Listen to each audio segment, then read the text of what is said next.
Welcome to Energy Unplugged, your go-to podcast for the global energy transition. I'm Oliver Kerr, Aurora's Managing Director for North America. And today we're going to be talking all about grid infrastructure. If you're not deep in the weeds, that might sound like a slightly dull topic, but I'm sure for our regular listeners, you'll know that nothing gets the juices flowing quite like power lines, substations, transformers, breakers, all the things that make up our transmission and distribution network that gets power from where it's produced to where it's needed. Transmission is often cited, certainly here in the US, as one of the obstacles to getting new generation capacity online. It's essential for the smooth functioning of power markets.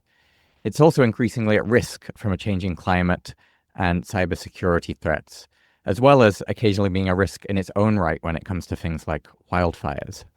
So an extraordinarily rich topic. And to discuss all of this, I'm delighted to be joined by Robert Brook. So Rob brings 3 decades of experience in the industry, much of which has been dedicated to helping organizations and utilities model and plan their operations. It's included leadership roles at Esri and PG&E, and most recently, his current role as Senior Vice President and Managing Director of the Americas at Neara. So Rob, a very warm welcome to the podcast. Thanks, Oliver. Great to be here. Great. So let's start by setting the scene. The really big picture. Since the 1980s, we've seen widespread liberalization of power markets really across the world, particularly when it comes to the generation and increasingly often retail. On the other hand, our physical grid infrastructure, the transmission and distribution networks, are in many ways natural monopolies, and they tend to remain regulated entities. So perhaps just to begin with, for those less familiar for exactly how things work here in the US, could you paint us a general picture of how the power grid looks and how it works? Sure. The power grid is actually, it's something I think we take for granted.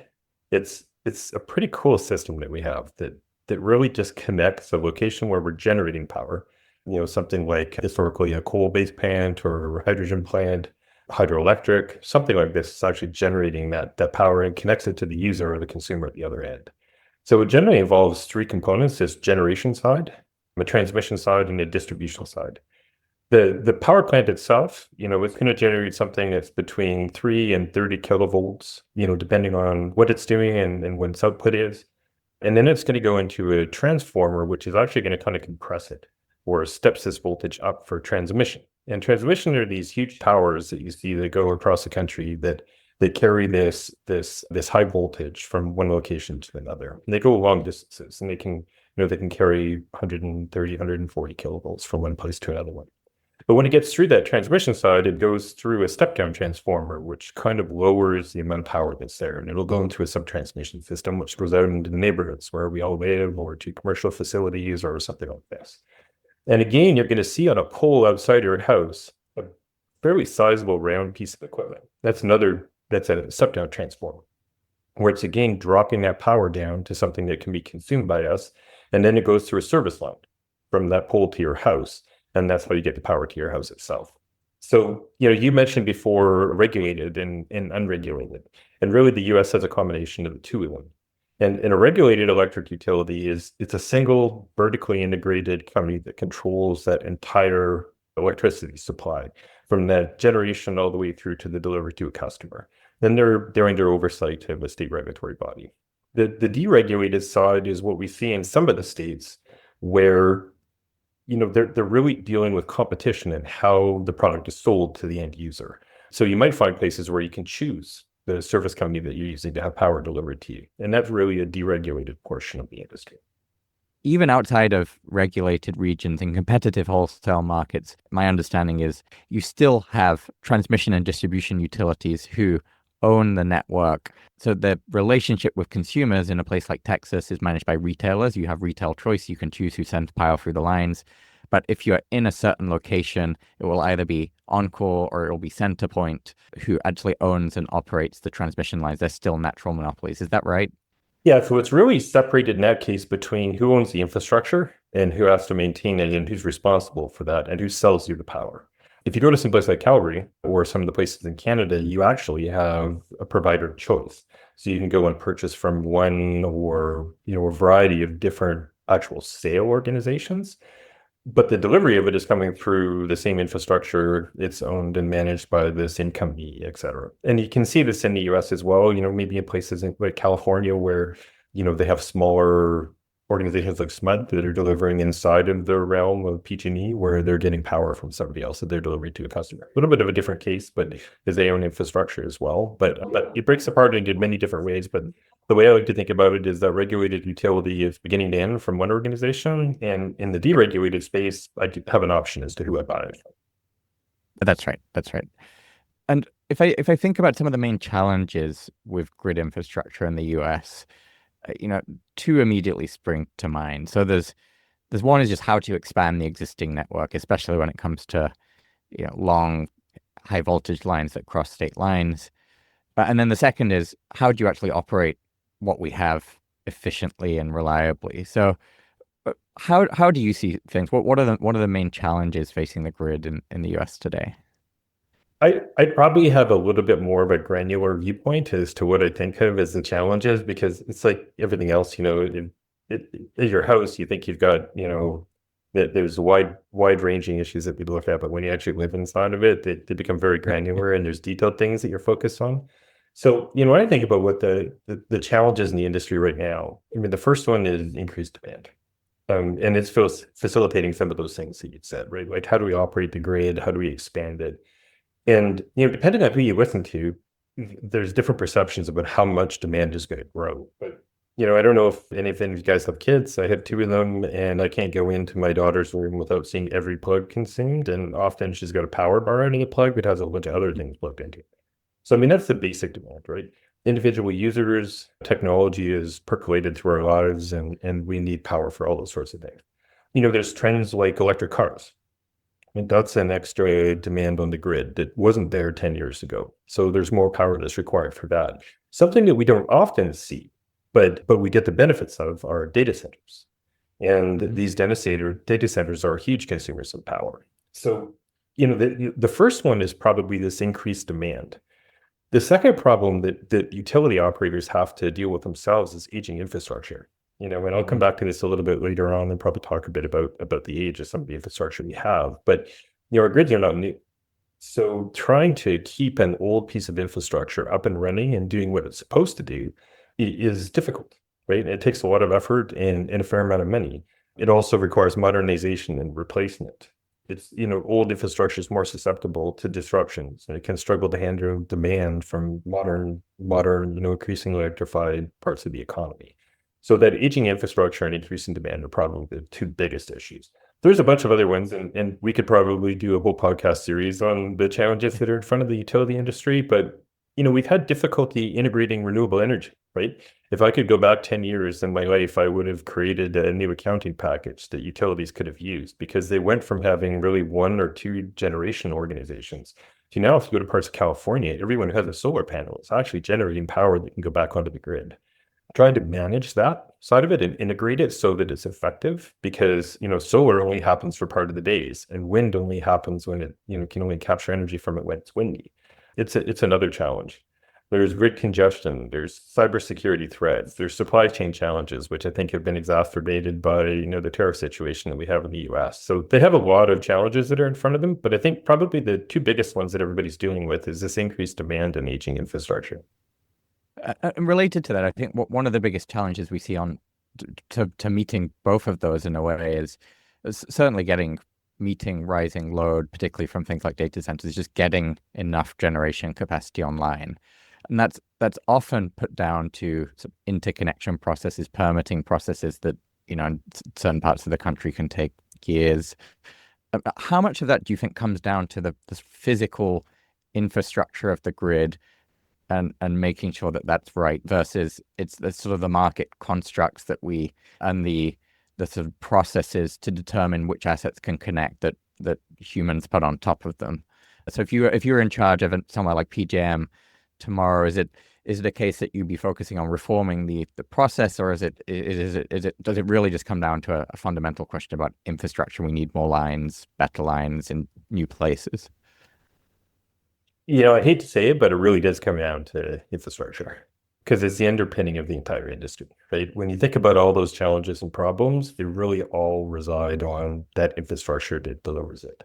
And grid modernization stands as probably the most crucial enabling factor for addressing a wide range of challenges, like these interconnected challenges in the industry.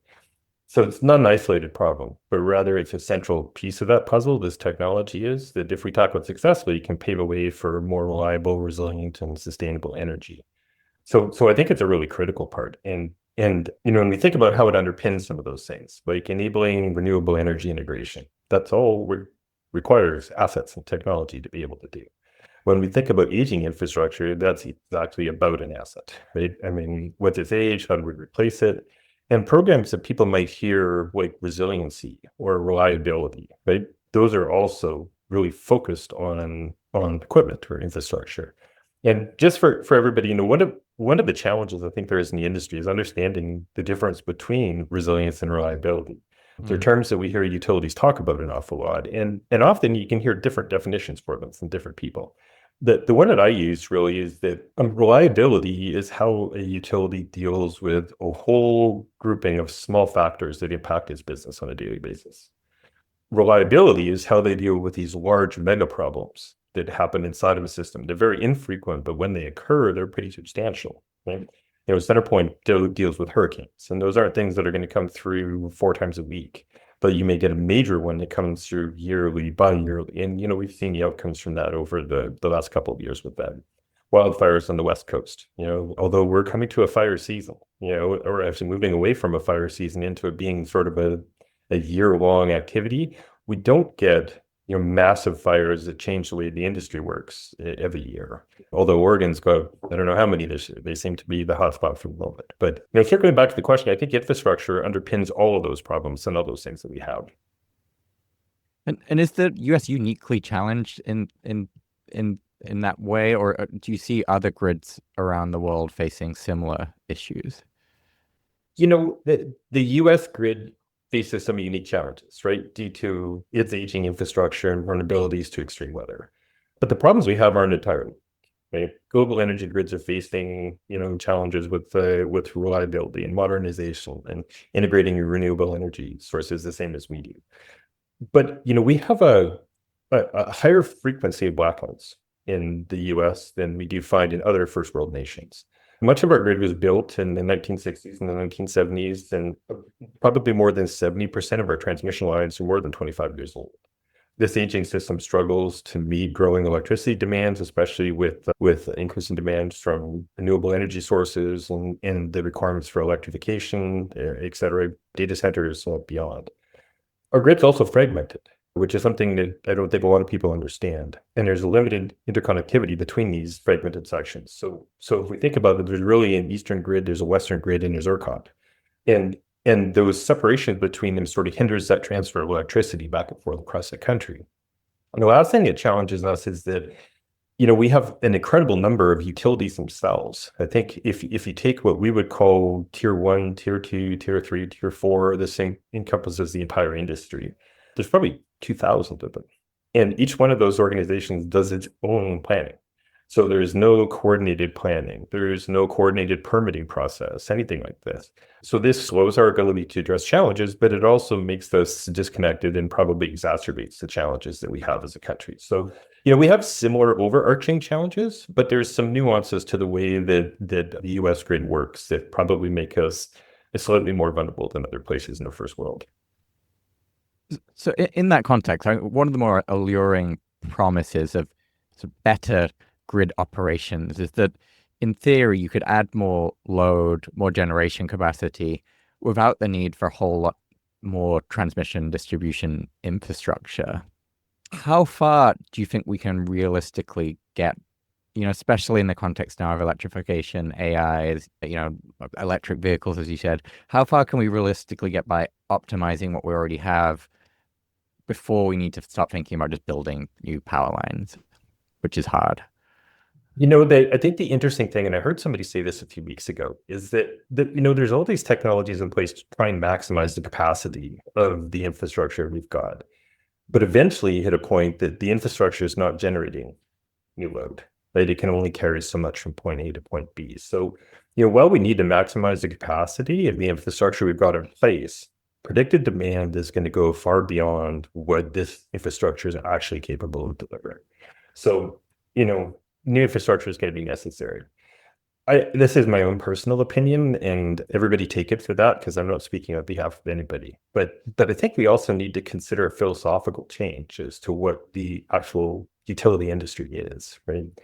No matter what we do, we're going to be restricted by the capacity of the infrastructure we have in front of us.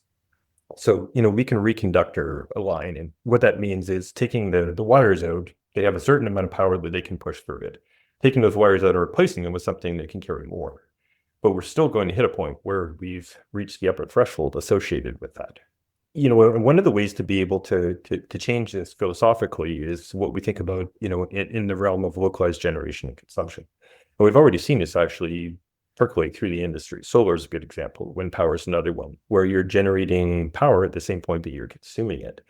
And I think a philosophical change is going to have to come up at some point where we're looking at solar expansion or micro fuel cells or something like this. It's going to allow us to produce more power at that location of consumption. But, smarter people than me are going to be able to resolve those things in future generations. I think what mine is focused on is trying to maximize what we can get out of the infrastructure we have right now. That's right. Yeah, I mean, it's interesting on your sort of broader philosophical point. I think there are two views of the world. One is, yes, it's just hard to build new transmission infrastructure, generate power closer to where it's consumed, less, fewer losses, better supply demand matching, more price responsive demand. The other view is build generation where it's cheap, and in Texas that'll be all your wind is out west, and then you build big transmission lines to transport power from where it's cheap to where it's expensive in cities. That second view, I think, relies, though, to some degree on being able to build those large high voltage transmission lines. So why is that so hard in the United States? And I think we're trying to get better at how we do this. The interconnection is really a challenge. Being able to promote something, go through that process. And, historically, it's been a first in line, first addressed sort of challenge, right? Where, if I put something in and I have a very small system I'm worried about, and there's somebody who's got a gigantic transmission corridor behind them that they're trying to work with, then they're going to have to wait behind. We're smoothing some of these out, but there always seems to be a challenge that pops in front of it, right? Tariffs is one that we have right now, right? You need materials to be able to build this, and utility organizations are having to do a better job of planning. And this is one of the places that Neara helps, right? Is understanding what they're going to need in their system as they go forward. So that planning needs to be, looking further and further into the future to make sure that they actually have the equipment to be able to do it. So we have an awful lot of restrictions about how we build all this infrastructure. And I think, that's been one of those bigger challenges. The other one is that it's a huge investment.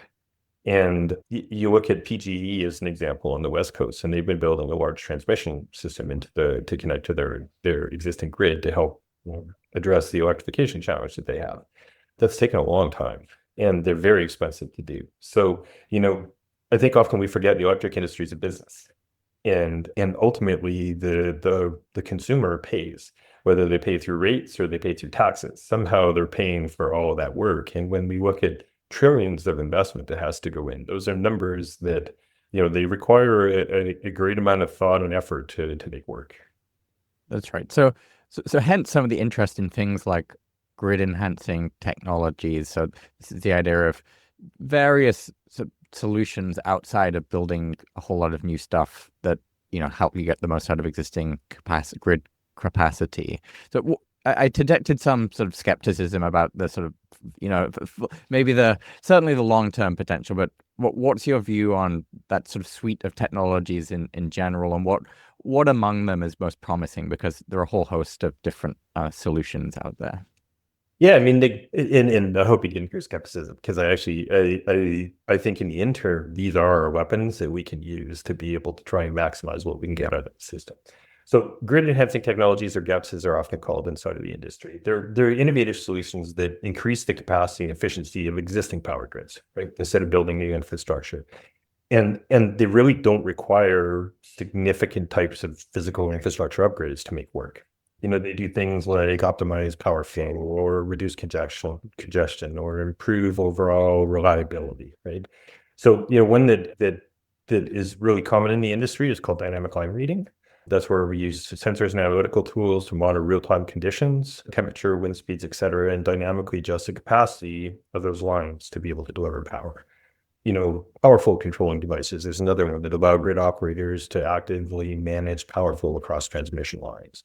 There's analytical tools, and smart meters are one of those. But I actually like to think of Neara as one of these analytical tools as well. So, the organization I work for is inside of this grid enhancing technology space. And, they're providing insights for decision makers to make faster and more effective decisions about how the grid changes as they go forward.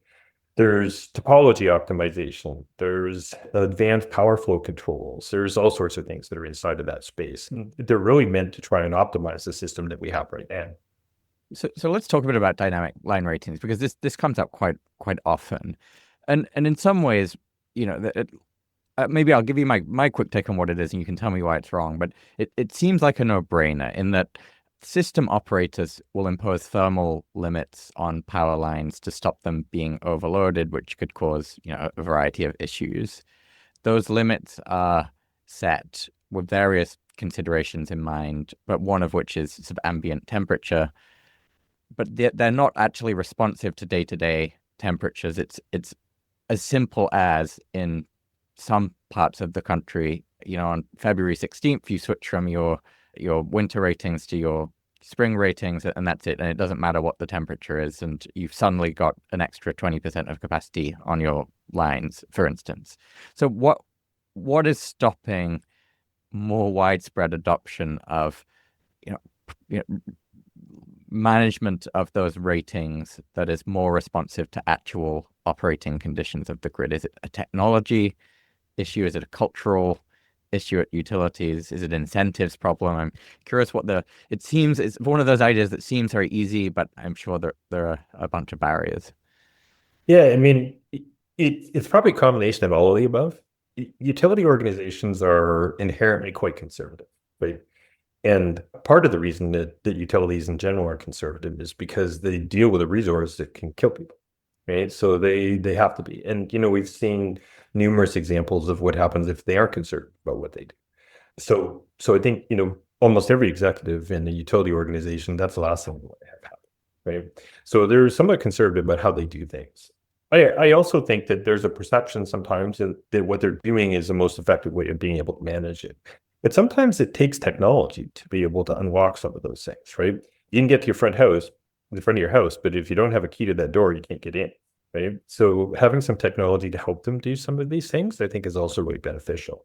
So, FERC has an order in place, it's 881, which mandates for transmission organizations to use what they call ambient adjusted ratings, right? That really is also known as dynamic line rating. And it's for transmission operators to use this. So, it's gaining traction in the US. I'd say probably 2/3 of utilities have it in place.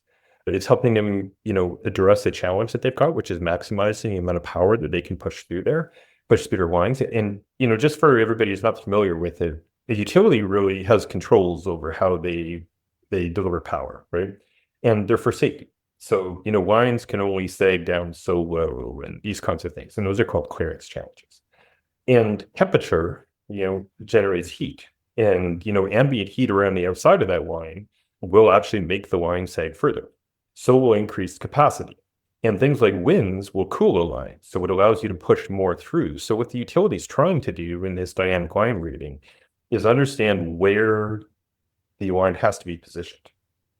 And then balance external temperature, the load that's going through it, winds, et cetera, to make sure that they're just on that threshold of maximized delivery while still staying compliant with what the governing bodies tell them that they have to operate within. So there's this process called dynamic line rating to be able to do it. The question that I have, and every one of the listeners can make up their own decision about this, right? What FERC has done is asked the transmission organizations to maximize the amount of power that can go from point A to point B. But if you think back to what I talked about at the beginning as to the general layout of that grid, we have generation and we have transmission. But transmission only comes to the edge of a consumer body, which is, a distribution system or something like this. And the capacity challenge actually exists someplace inside of that system, not inside of transmission necessarily. So they've maximized the amount of power that can come to that endpoint, but they haven't done anything to maximize the amount of power that comes from that endpoint to the consumer. So, Neara has a product that helps them do this. And that's really by taking that same concept and looking at distribution lines and the clearance associated with distribution lines over top of roads, et cetera, and making sure that, that same level of risk management is done in the distribution system as well to optimize that delivery from really a sub-transmission system or the end of the transmission system to the homeowner themselves, which is where the capacity challenge is, or, the business where that capacity challenge is. So I think it's there, and a lot of organizations are using it, but it might not go far enough. I'm surprised that 2/3 of utilities are already using dynamic line ratings. That sounds like more than I anticipated. So that's impressive. Is there an incentives problem as well? I suppose, look, from your experience at Neara, when you're approaching a utility, you want to sell them something to help them do manage their grid better. If I own a T&D utility, or if I'm in a regulated region, I basically, my MO is to spend more money on new infrastructure that then I can charge to consumers through bills. Obviously, there's a limit to how high that can go, but there's no competition to speak of to drive adoption of efficiency outside of mandates like 881. What is my incentive, and what is the pitch that you're then making to them to adopt things like dynamic line ratings and other grid enhancing technologies, and invest money and time in thinking about that? It's a good question, right? Because you are right. They aren't heavily incentivized to be better, right? I think that the fact is that utilities really, while they're not in competition with customers, they are in competition for customer satisfaction, these kinds of things. So while they're not competing with each other, they're competing with themselves. And every utility has more work than they can get money for. So, being able to redirect money from one program to another one, I remember when I worked at a utility, we'd go through budget true-ups halfway through a year and 3/4 of the way through a year to ensure that we weren't leaving surplus money in budgets. And if we did, that we could transfer it to something else that needed it. Because we had a long list of programs that really had to have, additional money to be able to do, or programs that we couldn't start. I like to think that executives inside of the industry, and I know a lot of them, those guys are genuinely trying to do the best they can with what they have. And if they're not approaching something or not doing it, it's often because they just don't have the resources or the funds to be able to do it. So we need something to drive that requirement, right? 881 is a good example. I think there's a number of organizations that had thought through this, this impact of temperature, wind speed, et cetera, on those lines. And we're in some way, shape, or form trying to implement bits and pieces of it. But the mandate makes them do it and puts it into a place where they're not trying to balance that against other things. It becomes a requirement. So, sometimes I think the industry needs to do those things to ensure that it's put in place and to just enable people to tackle those problems. Does that make sense? Yeah, no, that certainly makes sense. Yeah, competing with themselves, I think I'm always somewhat skeptical that drives true innovation. But I think, the combination of that plus, in theory, strong regulation where it exists, and orders like 881 can certainly push utilities in the right direction. So maybe to take a step back, I mean, we've spoken about this a little bit, but how else does Neara help utilities to manage the system? What are the other major sources of efficiency or sort of operational suboptimality that you would seek to address? Sure. So, why don't I start by sort of telling you what we do? Because I've been in the utility industry almost all my life, and it's always a surprise when you see a number and you don't think about it very much. It becomes reality when you look in the mirror. In my head, I still have a full head of hair, and my beard's not gray, et cetera. Right? I'm just really, the first time I saw our platform, I was fascinated by it. It seems like such an amazing answer to what goes on. So what do we do, right? In a simple way, what we do is we take LiDAR and the utility's own information, records in their GIS system, which is a geographic information system. Things that come from inspection companies like Osmos is an example.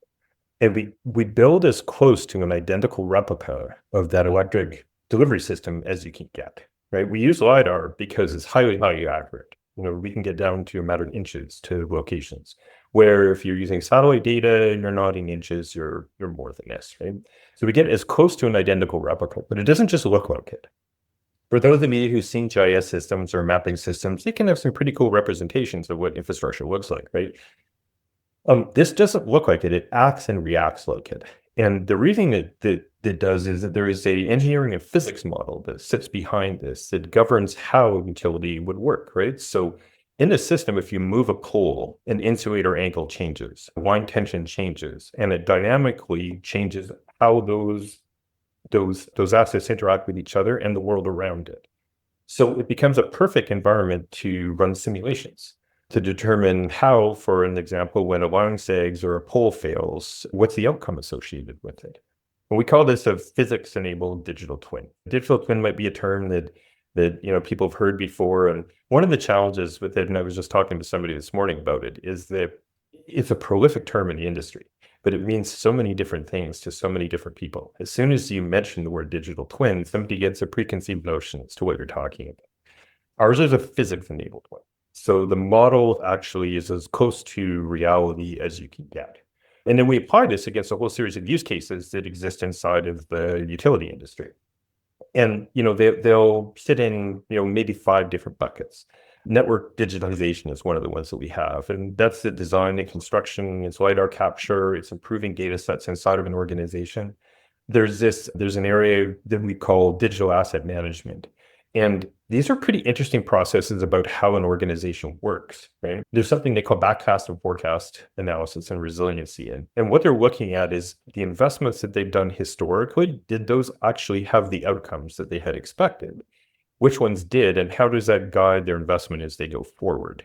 One of the things that we hear in those utilities and the risk groups and in the engineering groups is called risk value optimization. What that is understanding that if I only have $1, where do I spend it inside of the system to get the maximum amount of benefit? So we have this representation of a network. What we also can store inside of there is how the organization is thinking about improving it. What should we do next year? What should we do the year after that? Based on pole records, maybe these 4 poles need to get replaced. Over here, we're going to do some reconductoring, et cetera. And then does that actually have a payback associated with the amount of money that we're investing in? So those are a couple of the outcomes, but in basic things like network health and reliability, how an organization is doing vegetation management, because this has been historically a cyclical program where they have a section that they do each year. How do we put efficiencies into that? How do we do it better? Line rigging, we just talked about that, the clearance measures, going out to individual, the individual components in the distribution system. Wildfire management is one. And wildfire is really a combination of like pole assessment or equipment assessment and vegetation. Hurricane and storm management or flood management, the impact that snow and ice has on the system, of doing design. How do you build out your assets going forward? So all these are challenges, and they can be dealt with by a variety of applications. What makes ours unique is that we do these analyses at scale, right? So there's something called pole loading analysis, where a pole, it has equipment around the outside of it, right? And pole lean as it continues to deteriorate, it will lead to failure. Right? A pole will fall over, and when it does, it will break lines, it can start fires, etc. So that's a very detailed thing. But you can do individual analyses on poles, right? Or you can run a scalable analysis that goes through 1 million or 1.5 million poles at the same time. Neara's platform scale. So every one of the analyses we do, it's done at scale. So you get results across a whole variety of different pieces of equipment. So, fundamentally, we're building this network, and then we're working with these utilities to determine how to address the problems they have. Is that in resiliency? Is it in reliability? Is it trying to manage outage? Is it, around asset management, like poles or the cables, et cetera? And then running these analyses and generating information that they use to change the way that the organization operates. Does that make sense? It does. And it does seem like transmission networks are just, absolute mines of treasure troves of information, and I'm sure they yield to sophisticated data analysis and modeling. I've always thought we should rerun the Aurora models as digital twins as well. But before we wrap up, I do want to talk about climate risk and resilience. So you spent some time at PG&E, the the deadliest wildfire in California history, the Camp Fire in 2018, was ultimately traced back to poorly maintained transmission and forced PG&E to file for bankruptcy protection. Can you explain whether it's that incident or others, what in general can go wrong with the transmission network that leads to that sort of disaster? I think this comes back to your piece around vegetation management, but what are the risks here? There's two risks associated with that system when I think about it, right? And I'm not necessarily talking about PG&E in general. And I used to work at PG&E, so I have a lot of sympathy for what utilities are forced to face and how they manage their spending. But generally, there's two kinds of negative outcomes that can come from a utility, and most of them are around outage, right? So the first thing is every customer will become irritated if they don't have power. So that's the first problem. But not having power and asset failures can result in things like fires, right? And that's a really negative outcome that comes along with it. So I really think there's these two kinds of things. We could dig into a lot deeper, and there's a lot more granular information, but we can classify them into those two buckets. They can happen in a variety of ways. The first one involves vegetation. So if vegetation comes in contact with a line, the simplest thing is it's going to create a short circuit and trip a breaker and power drops, right? So that's a very simple outcome from it. But it also can damage infrastructure, right? It can break a line, it could hit a pole and knock it over. And, these can result in a more tricky outage and a harder one to be able to restore because you need equipment and people to be able to do it. Or it can start a fire, right?